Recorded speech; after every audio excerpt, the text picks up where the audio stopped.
You know, when we usually think about language, really any language that you or I happen to speak, Yeah.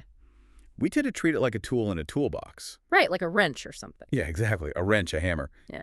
You reach into the box, you pick it up, and you use it to just sort of throw information at the world. Just a data transfer. Exactly. You tell someone what you want for dinner, or, you explain why you're late to a meeting. Yeah. You make a demand, and the second you're done transferring that data, you just put the tool down and go back to existing. You're outside of it again. Right. But what if a language didn't operate like a simple hand tool at all? What if, instead, a language functioned more like a climate? Oh, that is a great way to frame it. Like an entire enveloping social weather system that you physically have to step into. Hmm. And the moment you do, it completely alters the atmospheric pressure of the room. Yeah, that's exactly the right metaphor. I mean, it's the difference between holding a compass to find your way and actually having to navigate by walking through a dense atmospheric fog. While Because the environment itself, the thickness of the air, the visibility, that dictates how fast you can move. It dictates how careful you have to be and how you interact with everything around you. You aren't just using the fog, you are inside of it. I absolutely love that. And that is exactly what we are exploring today in this custom-tailored deep dive designed specifically for you, the listener. I have a lot to get through. We really do. We've been handed this truly massive, fascinating stack of notes, historical research, linguistic analysis, all of it centered entirely on the Japanese language. Which is just a gold mine of a topic. It really is. Yeah. But to be clear, right out of the gate, Yeah. our mission today is not to teach you how to ask for the train station. No freeze books today. Right. We are not teaching you how to order a matcha latte in Tokyo. We are completely skipping the translation stuff. Instead, we're going to use these sources to explore the underlying mental architecture of Japanese. Which is so much more interesting, honestly. Oh, completely. Yeah. We want to figure out how this specific language maps reality, like how it actually encodes complex social geometry right into its grammar, and how speaking it physically shapes the way a person thinks. It rewires your brain. Exactly. Yeah. And joining me to unpack this incredibly rich cultural linguistic map is our resident expert, who I know has been poring over this research just as obsessively as I have. Oh, it has been an absolute joy to dig into this material with you. I mean, I couldn't put it down. Same here. So, okay, let's unpack this. Where do we even start? Well, the fundamental premise we need to establish from the very beginning, like the core idea that unlocks everything else we're going to talk about, is that Japanese isn't just a flat utilitarian grammar system. Okay, what is it then? It is a living, breathing archaeological stack. An archaeological stack. Yeah. When you look at Japanese today, you are looking at layers of native, indigenous, prehistoric patterns overlaid with massive waves of ancient Chinese historical influence. Right. And then that is heavily shaped by the refined aesthetics of ancient imperial court life and tightened by the rigid formality of the samurai class. And that's all still in there. It's all in there, all the way up to the modern, hyper-fast, chaotic global pop culture and internet slang of today. They aren't separate things. They're all stacked on top of each other, operating simultaneously in almost every sentence. That is wild. So I want you to imagine stepping into a world where the social weather of the room, who is the boss, who is the guest, who is the outsider, is always constantly visible to everyone. Okay, if we want to actually understand that mindset, we can't just talk about the vibe, right? We have to look under the hood. We have to look at the machinery. Yeah. Exactly. We need to understand the actual mechanical blueprint of the sentence itself. Yeah. Because the sources start right at the bedrock, which is the syntax. The syntax. And honestly, reading through the mechanical differences between English and Japanese gave me a bit of a headache at first, because it feels like everything is completely backward. Oh, syntax is genuinely where the psychology of a language begins.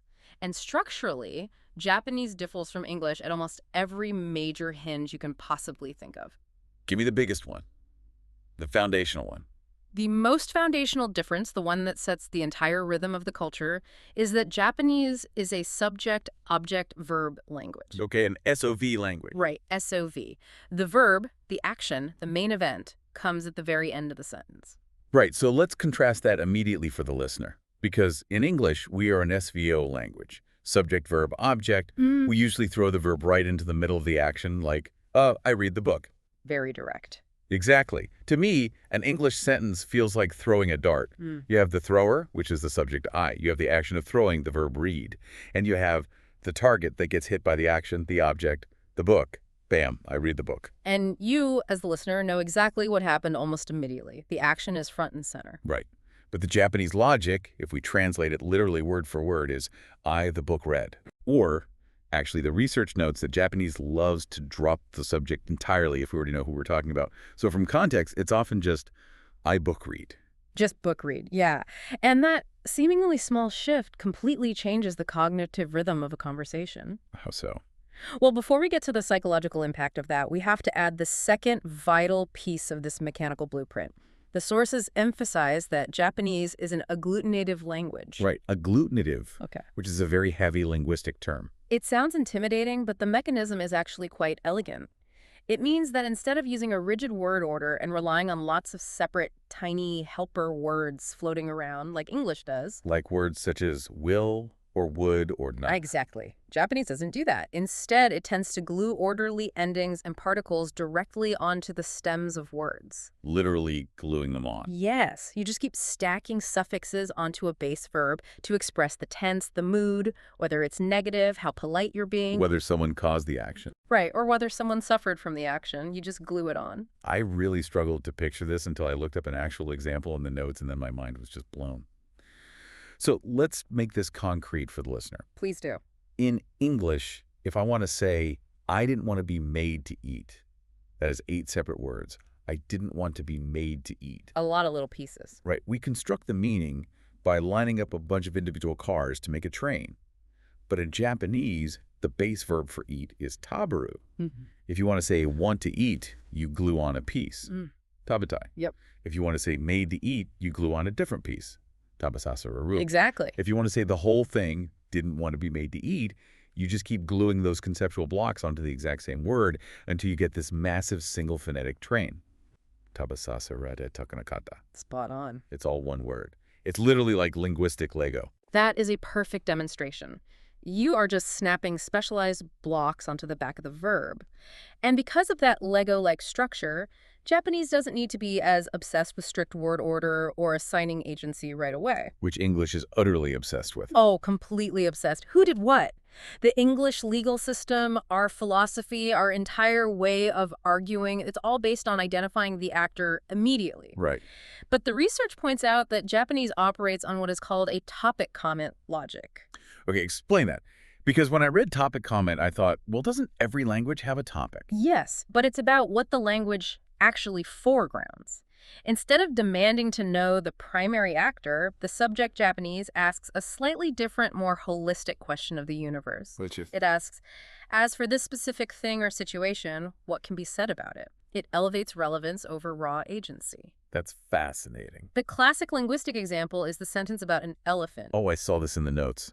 Right, so in English we say, the elephant has a long trunk. The elephant is the subject. It is actively possessing the trunk. Right. But in Japanese, the literal structure is, as for the elephant, its trunk is long. The elephant isn't necessarily doing anything, it is simply the topic. It's the universe we are currently discussing. And within that universe, the comment is simply that the trunk happens to be long. Exactly. So, going back to my dart analogy, English is throwing the dart. Subject, action, target. Right. But building a Japanese sentence feels infinitely more like setting up a theatrical stage. First, you announce the context of the play, as for this situation. Then you introduce the topic and bring the characters onto the stage. Setting the scene. Yeah. Then you carefully place the relationships, the timeline, the location, all the nuances onto the stage. Mm-hmm. And then finally, at the very, very end of the sentence, the curtain drops and you reveal the verb. You reveal the action. Yes. And the psychological effect of this is profound. The sources refer to this as verb-final suspense. Verb-final suspense. Think about it. In English, meaning is aggressively front-loaded. Like, I am not going to the store with you today. You know the negation? The not? May the third word. Right. You know exactly where I stand immediately. But Japanese asks the listener to wait. In a conversation, this creates a subtle, ongoing suspense. Because the real emotional force of the sentence, the certainty, the negation, the politeness level, all of those Lego blocks we talked about earlier, they all crystallize at the absolute tail end of the sentence. Which means you literally cannot stop listening halfway through. Or you might miss the entire reality of the statement. You would miss everything. You might be listening to a colleague and think they're saying, I am going to the store, but you have to wait for the final syllables, which might reveal, I am not going, Right. or I was made to go, or I might go if it pleases you. Right. If you interrupt them halfway through, you're interrupting a mystery where the killer hasn't been revealed yet. Exactly. And I want you to really think about what that mechanism does to a human brain over a lifetime of speaking it. From early childhood, this structure trains patience. It trains a high tolerance for ambiguity. As a listener, you are constantly existing in a state of interpretive suspension. Holding all the pieces. Yes, holding all these contextual clues in your mind, just waiting for the final piece of the puzzle to click into place and activate the whole sentence.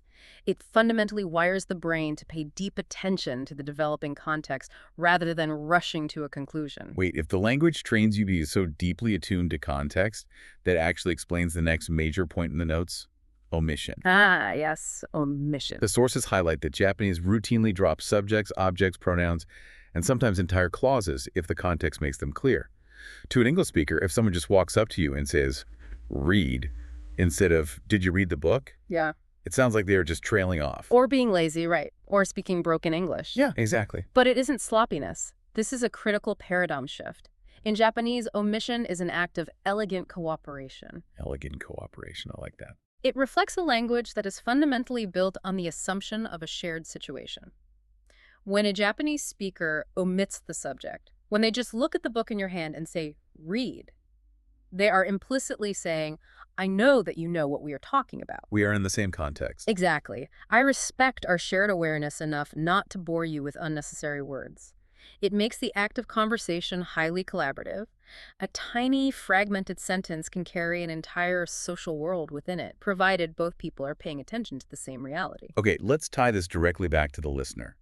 Why should you, listening right now, care about this mechanical difference? Why does it matter if the verb is at the end or if the subject is dropped? Right. Because, as our sources point out, this physical structure, the dileto verb, the heavy reliance on context, the missing pronouns, it fosters a communication style where reading the room is quite literally just as important as hearing the words. It is mandatory. The mechanics of the sentence physically force you to pay attention to the environment, or you will simply not understand what is being said. Precisely. The language demands environmental awareness. But that raises a massive logistical problem. Which is? Because if the spoken meaning arrives late and relies so heavily on unsaid context and shared atmosphere, how on earth do you write that down? Oh. You can't put the air on a piece of paper. The way this language was physically transcribed had to evolve in a very unique, almost chaotic way to handle this incredible complexity. Which is the perfect bridge into the visual psychology of Japanese text. Yeah.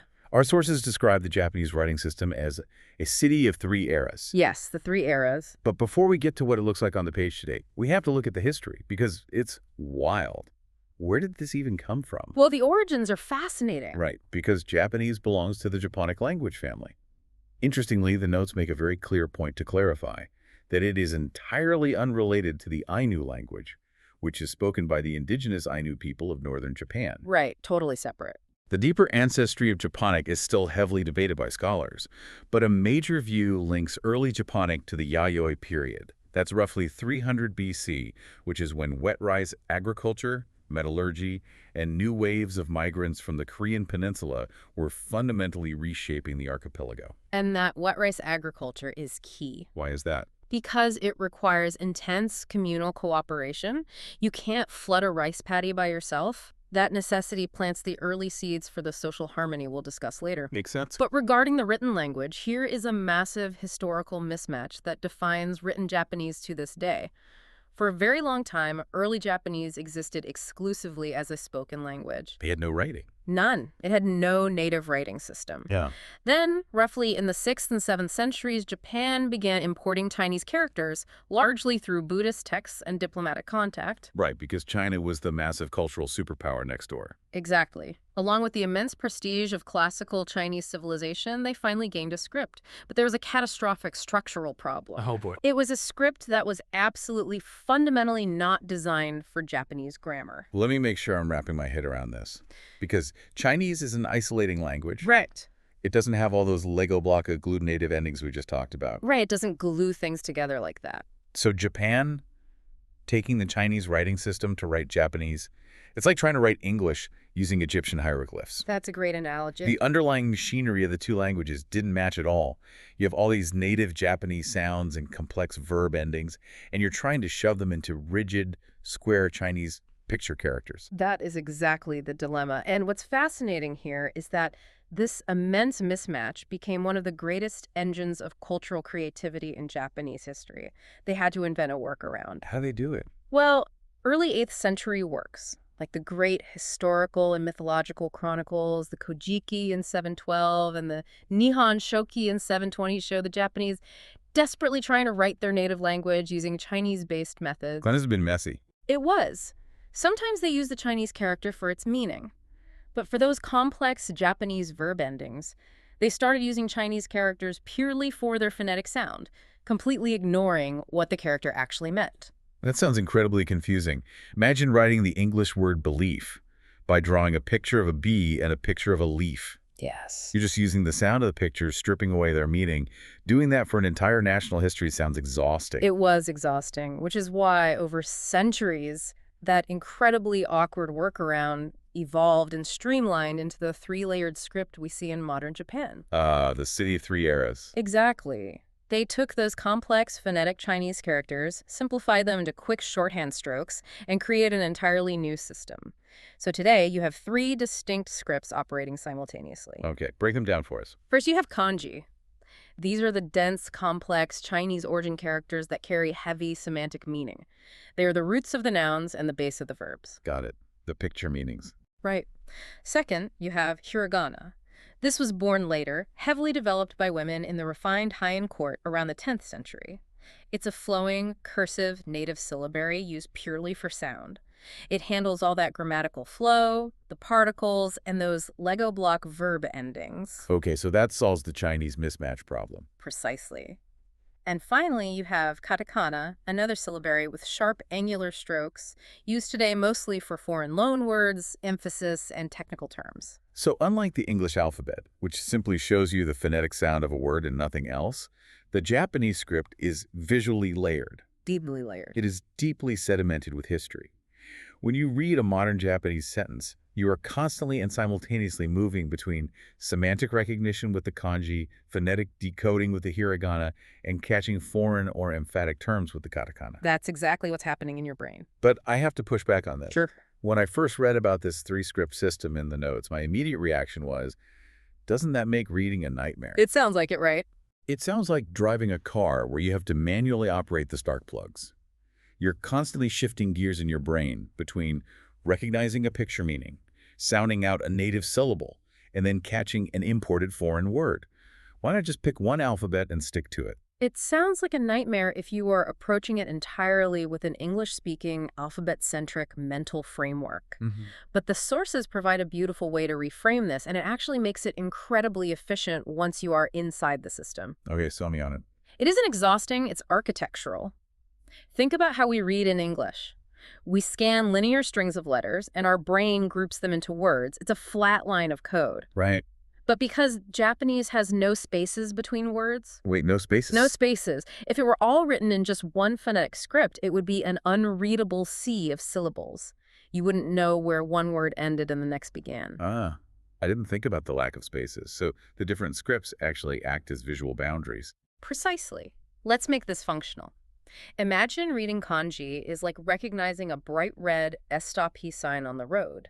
You don't sound out STOP, you instantly see the shape and color, and your brain registers halt. That's a great point. Kanji provides instant, dense bursts of visual meaning. Then, the hiragana acts like the smooth pavement connecting the signs. It gives you the grammatical direction and flow. The Lego blocks. Yes.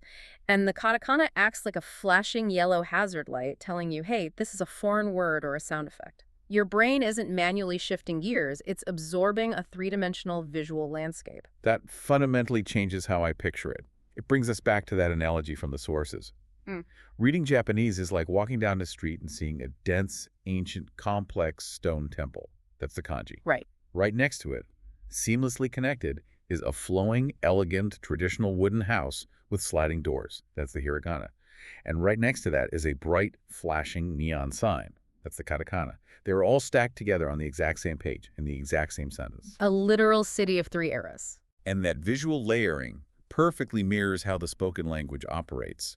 Just as the written script layers history and function, spoken Japanese actively layers people and social hierarchy. Which brings us to our next major area of exploration, social geometry. Social geometry. It's such an evocative term. Yeah. Because we've established that the script layers history, but the spoken language layers the actual human beings in the room. Let's tackle honorifics. Oh, this is a huge one. Because in English, if we want to be polite, we usually just add decorative words. We say, "Could you please pass the salt, sir?" We add a please or a sir to soften the demand. But the notes are extremely clear on this point. Japanese honorifics aren't just polite decoration. No, they are not. You don't just sprinkle them on top of a sentence. They actively organize the thought itself. They absolutely do. In Japanese, a speaker must calculate a complex web of social metrics before they even choose which base verb to use. Like what? Well, you have to calculate relative status. Who is older? Who is higher ranking? You have to calculate group boundaries. Is this person inside my circle, like my family or my company, or are they an outsider? Wow, that's a lot of math. And you have to calculate psychological distance. There isn't just one way to say a verb. There are casual, plain forms, polite forms, elaborate, respectful forms that actively elevate the listener, and humble forms that actively lower the speaker or their in-group. Let's ground this in a scenario. Say you want to ask someone if they've eaten lunch. In English, I ask my best friend, "Did you eat?" I ask my boss, "Did you eat?" The verb eat doesn't change. It stays exactly the same. But in Japanese, if I'm asking my buddy, I might just use the casual, plain base form of the verb, maybe drop some particles.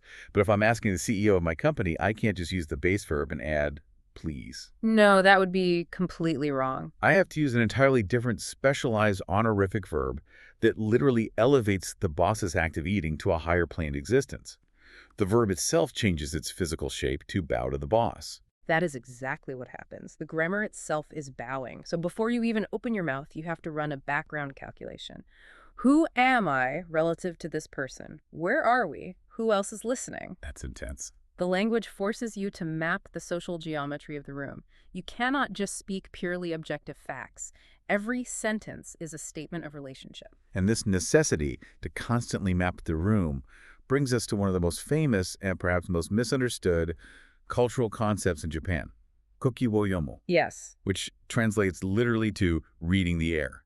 Since the language requires you to know the social geometry to even construct a basic sentence, communication in Japanese is fundamentally about sensing the social atmosphere and behaving accordingly. It's all about the atmosphere. The language rewards precision about this social atmosphere just as much as it rewards factual content. Yes. If you fail to read the air, you won't just be considered rude. You will be considered incompetent at basic communication. And this intense focus on the atmosphere naturally brings up the famous tension between hon and tadame. All right, this is everywhere in the research. Han is your private inner feeling. It is your true motive, what you actually want or think. Your core truth. And taitmei is the public facade, the socially appropriate presentation. It's the face you wear to maintain the harmony of the group. Now, when I was reading the source material on this, a very Western question immediately popped into my mind. I can guess what it is. And I suspect the listener might be thinking the same thing. If you are constantly monitoring this taitmei, this public facade, to ensure harmony, doesn't social life start to feel incredibly fake or deeply repressed? That is the classic reaction. Right, because if you can never just say what you mean, isn't that just lying? It is a very common Western misconception to view taitmei as fakeness or hypocrisy. But the text clarifies this beautifully, and it requires us to shift our worldview entirely. It isn't fake, it is dramaturgical. Dramaturgical, like a play. Yes, it is consciously, cooperatively staged. Think about it this way. In English-speaking cultures, particularly American culture, we often equate directness with sincerity. We have this deep-seated belief that bluntness equals truth. Tell it to me straight. Exactly. We value the authentic self over the social fabric. But in Japan, directness isn't always viewed as sincerity. Frequently, it is just considered incredibly socially clumsy, selfish, or even violent to the harmony of the group. Let's play with that violent idea. Yeah. The analogy I kept coming back to was throwing a spear. Okay, I like that. In English, If there's a problem, we want to forge the truth into a sharp spear, throw it across the room, and see who it impales. The truth is the truth, regardless of who gets hurt. Collateral damage is acceptable. Right. But Japanese communication says, wait, the goal isn't just to deliver the spear. The goal is to keep the room intact. So good communication isn't just about blurting out the raw truth. It is about saying the truth in a form, in a container, that the relationship can actually survive. That is a phenomenal way to put it. You don't just throw the spear of truth. You wrap it. You contextualize it. You soften the edges with honorifics and indirect phrasing so that the message lands, but the social fabric remains untorn. That's is so elegant. The language doesn't just describe hierarchy or relationship from the outside. It forces the speaker to actively construct and inhabit it with every breath. You are tending the garden of the relationship, not just exchanging data.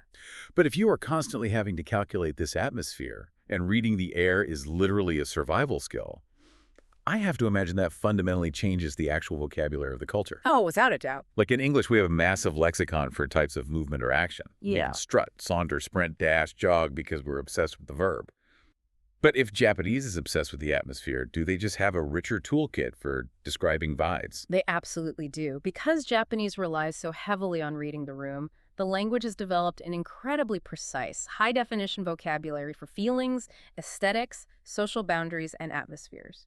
Things that English often struggles to capture without using a whole paragraph. Exactly. This is what we often call the dictionary of untranslatables. Yeah. But they aren't actually untranslatable. They are just highly specific conceptual packages. Let's open that dictionary, because some of these concepts blew my mind. Right. Let's start with the social-emotional terms. The sources highlight amae. Usually, if you look this up, it's translated as a feeling of indulgent dependence, which sounds a bit clinical. It does sound clinical. But what does it actually mean in practice? Amae is fascinating because it's a positive view of dependence. In the West, independence is the ultimate virtue. We want to do everything ourselves. Right. But amae is the feeling of relying on someone else's patient, warm, forgiving care. It's originally the feeling an infant has toward its mother, the absolute trust that you will be indulged and cared for. Okay, but how does that apply to adults? Well, it extends into adulthood. In a business setting, a junior employee might show amae toward a senior mentor, slightly playing up their need for guidance, which flatters the mentor and bonds them together. It's an active, structural use of vulnerability to create intimacy. That is so nuanced. English can describe that scenario, but Japanese packages it as a single, recognizable social-emotional pattern. Yeah. It gives it a conceptual edge. By having a word for it, it legitimizes the feeling. Then you have enryo. Yes, enryo. Which the notes describe as social self-management or restraint. It's the act of holding back your own desires so you don't impose on others. It's why you might decline the last piece of cake, not because you don't want it, but because enryo dictates you leave it for the harmony of the group. Exactly. And that ties directly into wa, the deep, overarching cultural drive for harmony and the active avoidance of friction. And this precision doesn't just apply to social maneuvering. It applies deeply to aesthetics, right? The way they perceive the physical world, yes. Take the concept of mono no aware. This is often translated as the pathos of things. The pathos of things. It is the tender, gentle, almost sweet ache you feel when you recognize the impermanence of something beautiful. It's the feeling you get watching cherry blossoms fall. They are beautiful because they are dying. It's a wistful appreciation of the fleeting nature of reality. Wow. And then there's wabi-sabi, which I think has become a bit of a buzzword in Western interior design. It really has. But it's so much deeper than just rustic. The notes explain it as finding beauty in imperfection, weathering, and asymmetry. The classic example is a kintsugi tea bowl, a ceramic bowl that has been broken and repaired with gold lacquer.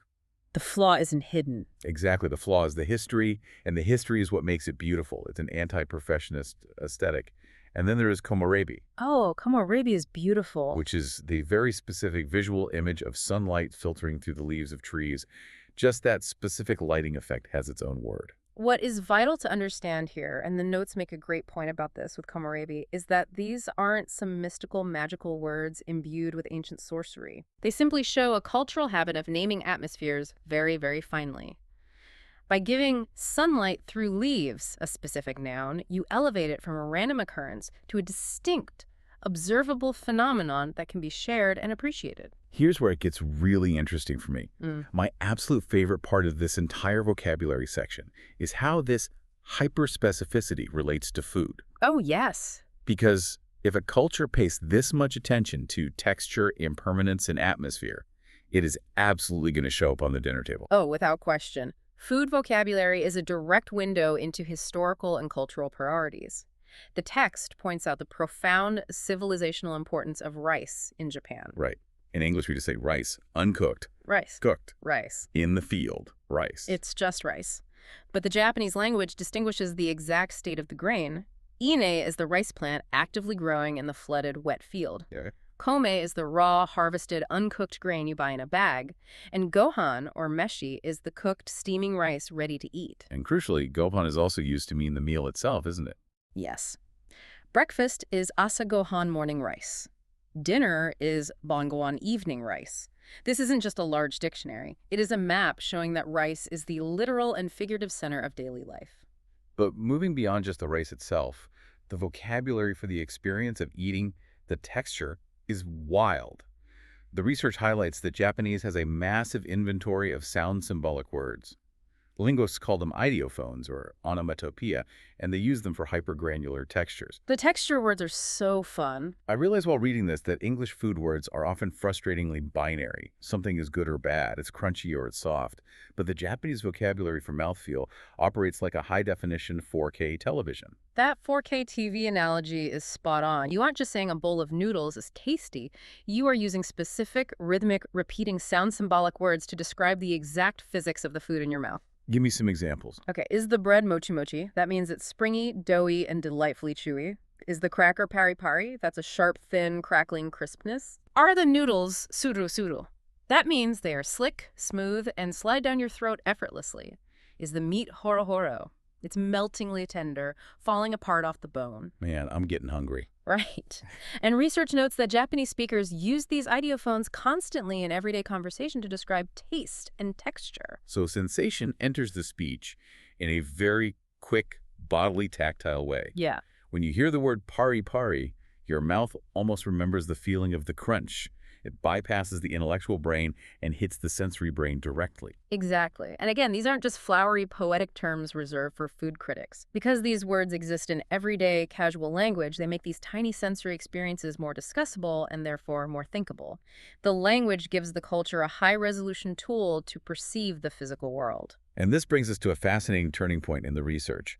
This hyper-specific sensory vocabulary, this obsession with reading the air, this rigid social geometry, it creates a massive cultural feedback loop. It connects to everything. It bleeds directly into how the culture entertains itself, how it structures its comedy, how it insults people, and even how people physically move their bodies.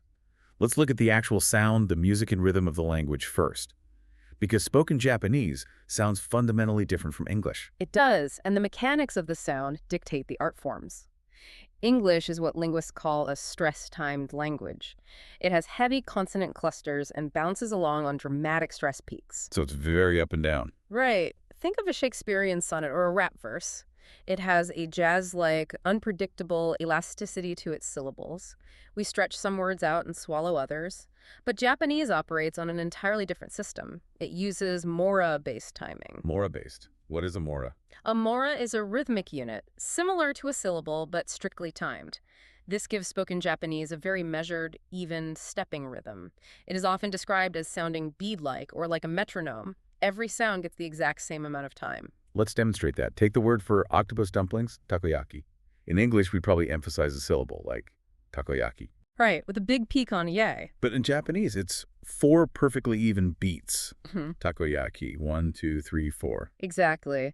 And that underlying rhythmic grid shapes absolutely everything in the culture's auditory landscape. It shaped the traditional verse forms like waka and haiku, which are literally tied to mora counts, 5 beats, 7 beats, 5 beats. You cannot write a haiku if you don't understand the metronome of the language. That makes so much sense. It shaped traditional theater. The notes specifically mention UNESCO's description of kumiodori, which is traditional Okinawan musical theater that uses very specific intonations and rhythms based on the ancient language of the Ryukyu Islands. The drama is locked into the linguistic rhythm, but it even shapes modern pop music. Yes, I've noticed this listening to J-pop or anime opening themes. The lyrics often lock incredibly neatly into the rhythmic grids of modern electronic or rock music, because the language naturally breaks down into these regular, clean, bead-like units. The phonology of the language directly dictates the texture of its music. But the feedback loop gets even more interesting when we apply it to social rules, specifically comedy. Oh, this part was fascinating. Consider the Japanese comedy tradition of manzai.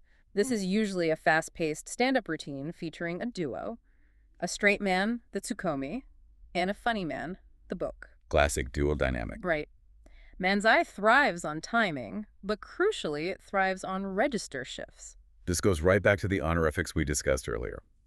Because levels of politeness are so rigidly mapped out in the society and the stakes for getting them right are so high, deliberately breaking those rules is exactly where the comedy lives. It's all about subverting the expectation. The humor comes from suddenly dropping into an inappropriately rough, casual speech style with someone you shouldn't. Or conversely, using overly polite, formal, samurai-level respect language to describe something incredibly mundane, like buying a corn dog at a convenience store. The joke isn't just the situational irony. The humor is fundamentally grammatical. Grammatical And conversely, so are the insults. The notes make a brilliant observation here. Japanese insults are surgical, not volcanic. surgical, not volcanic. In English, an insult is usually a spectacular eruption of profanity. It's loud, it's graphic, it breaks the volume threshold. But in Japanese, because respect and relationship are mathematically encoded in the grammar, disrespect is also grammatical. Give me a hypothetical example of a grammatical insult. Okay, you don't need to yell explicit profanities. Imagine a meeting where two executives are equal in status. Right. If one executive suddenly switches from the standard polite form to the casual, plain form, or uses a dismissive, highly casual pronoun like amae, which means you, but implies looking down on someone, the insult is devastating. Wow. It's a surgical strike to the social hierarchy. By refusing to use the polite form that their social status demands, you are actively erasing their status. Social coolness and grammatical degradation cut far deeper than a shouted curse word. You are manipulating the social geometry to shrink them. That is brutal. And the research points out that the bodily signaling, the physical gestures of the culture, match this linguistic signaling perfectly. They mirror exactly. The gestures are subtle and rhythmically controlled. The timing and depth of a bow matches the level of honorific grammar being used. Laughter is often contained with a hand over the mouth. Containment is key. Right. The physical body doesn't overwhelm the space, just like the language doesn't overwhelm the listener with blunt assertions. You tune your physical body to the room, just like you tune your grammar to the room.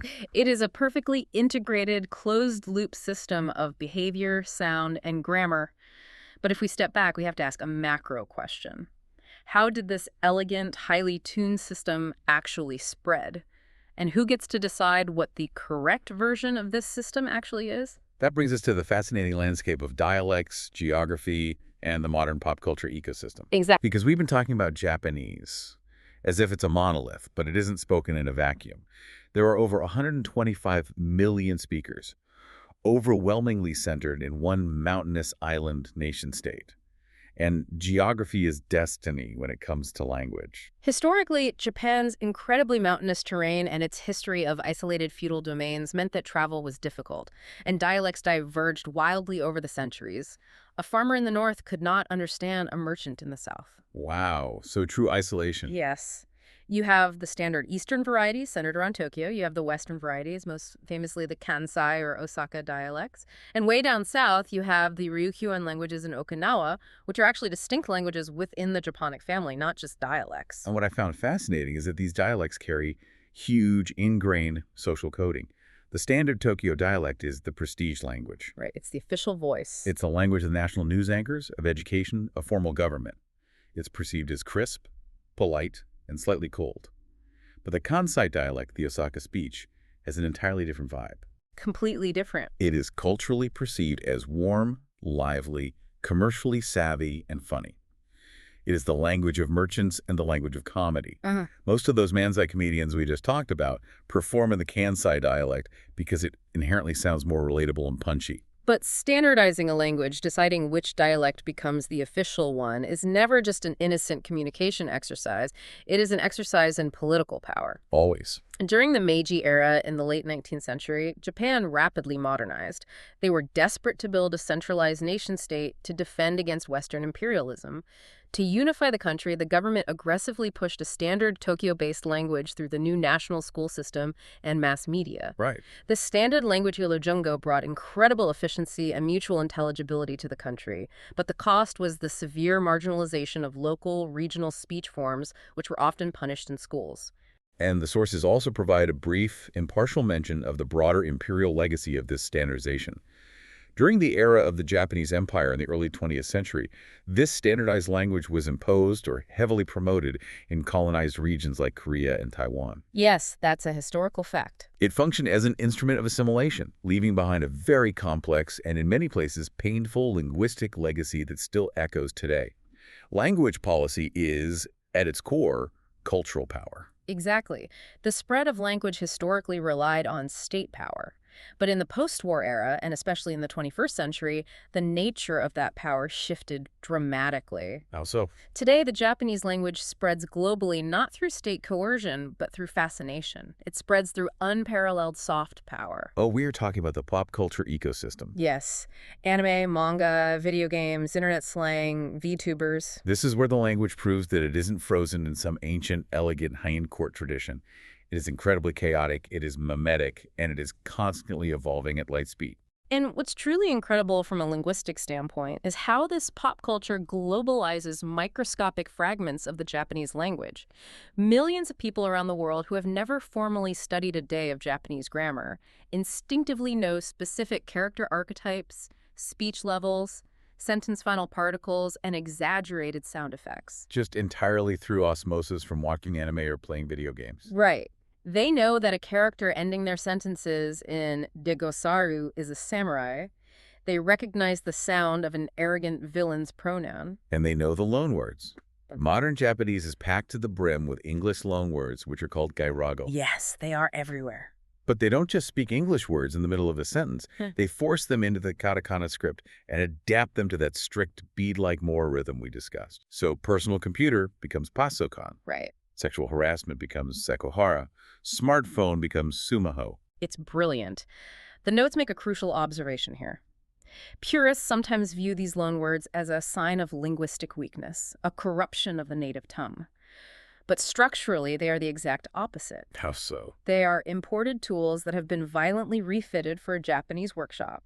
The language absorbs the outside world, bends it to Japanese phonetic rules, and makes it uniquely its own. It's a sign of immense linguistic vitality. That is such a cool way to frame it.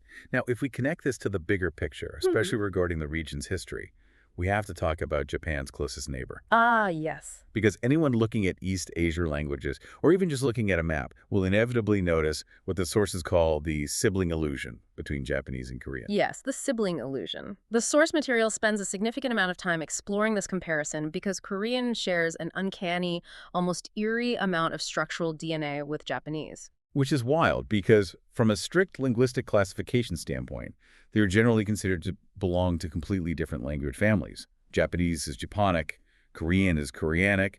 There is no definitively proven ancient mother tongue that birthed both of them. Sure. Yet structurally, if you look at their grammar blueprints side by side, they look like two trees that somehow grew the exact same branches. The similarities are staggering.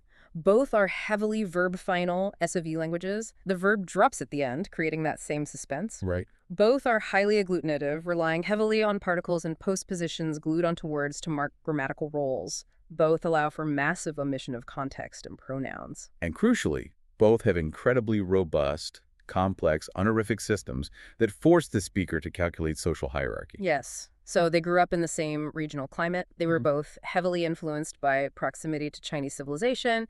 They both imported Chinese vocabulary, and they both operate on Confucian social dynamics. But they are fundamentally built from different materials.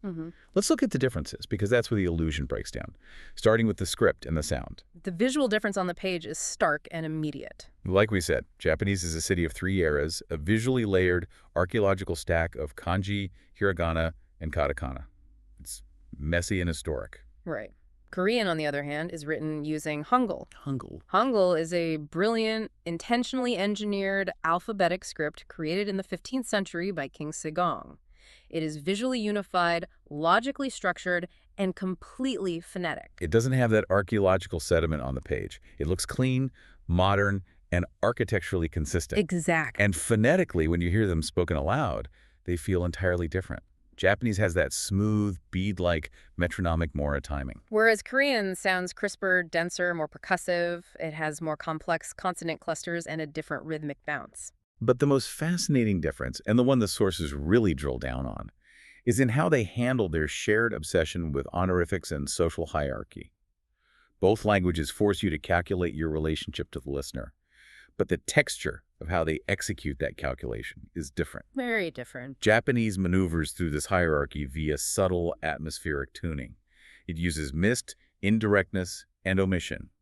The social nuance often emerges through softening the statement. While Korean, according to the notes, utilizes more explicitly stratified, socially legible speech levels. Interesting. If Japanese honorifics are like adjusting the ambient lighting in a room, Korean honorifics are like operating a highly visible control panel. Oh. You clearly and explicitly select the formal statement ending like nida or the polite ending like yo. It is structurally firmer. So the analogy I drew from the sources is the difference between painting. Oh, let's hear it. Japanese social interaction is like painting with translucent layers of ink. You are hinting at the hierarchy through shade and omission. Korean interaction feels more like assembling a finely jointed architectural frame with visible, sturdy tension points. That is a perfect synthesis. They are both masterful, complex forms of social craftsmanship, but Japanese asks, what is the atmosphere here? While Korean often asks, what is the correct, explicit relational level here? Okay, we have covered an immense amount of ground. We have journeyed from the mechanical syntax of verb-final suspense through the visual psychology of the three-script city into the social geometry of honorifics and reading the air. We really have. We've opened the dictionary of untranslatable aesthetics, examined the comedy of grammar, traced the global spread of soft power, and compared the Japanese tree to its Korean sibling. It's a huge journey. So let's bring it all home to the master framework. What does this actually mean? For you, the listener, who likely thinks, argues, and loves in English, what is the ultimate takeaway for understanding the Japanese mental architecture? Well, it ultimately comes down to a fundamental philosophical difference in what the two languages privilege. Right. English privileges the spear. When you speak English, your underlying goal is almost always to answer the questions. What happened? Who did it? And what exactly do you mean? English champions clarity, explicit agency, and the primacy of the self. It is designed to say, here is the point. English is an industrial machine. It is designed to be fast, clear, direct, and efficient at moving data from my brain to your brain. Exactly. But Japanese privileges the field. The field. It puts the context before the assertion. It puts the health of the relationship before the naked opinion of the individual. It prioritizes tuned surfaces, delay to revelation, and emotional shading. Japanese says, before I give you the point, here is the field, the atmosphere in which the point becomes intelligible and safe. It is artisan woodworking. When you speak Japanese, you are continuously managing three incredibly complex things at the exact same time. The raw content of what happened, the relational hierarchy of who stands where socially, and the emotional atmosphere of the room. Yes. You are carefully fitting those three pieces together, paying deep attention to the surface, and ensuring precise, frictionless alignment. It's an incredible realization that the language you speak isn't just a way to describe the world. It is the lens through which you construct it. We're going to wrap up this deep dive now, and I want to sincerely thank you, the listener, for sticking with us through this dense, fascinating fog. It's been quite a trip. We've seen how learning about the underlying architecture of Japanese reveals profound human truths. That silence is not a failure to communicate, that omission can be an act of profound, elegant cooperation, and that speech is never, ever just the transfer of raw information. Speech is, and always will be, a relationship. And to leave you with a final thought, a bit of a psychological provocation to mull over on your own after this ends. Hit him with it. The next time you have to walk into a high-stakes meeting or perhaps face a tense, difficult conversation with a partner or a friend, I want you to try a 5-minute experiment. Turn off your standard English mindset. No spear. No spears. Stop trying to sharpen the blunt spear of what you want to declare. Stop focusing on your truth. Instead, adopt the Japanese mental architecture for just 5 minutes. Ask yourself solely, what is happening in the air between us right now, and how should that atmosphere shape the very structure of what I say next? Notice how just changing your mental syntax changes the entire reality of the room. That is a brilliant, highly actionable experiment to leave them with. Thank you again to the listener for bringing us such rich, complex material to explore. This has been an absolute pleasure. We'll sign off here, but keep looking at the invisible structures beneath the words you use every day. Until next time, keep reading the air.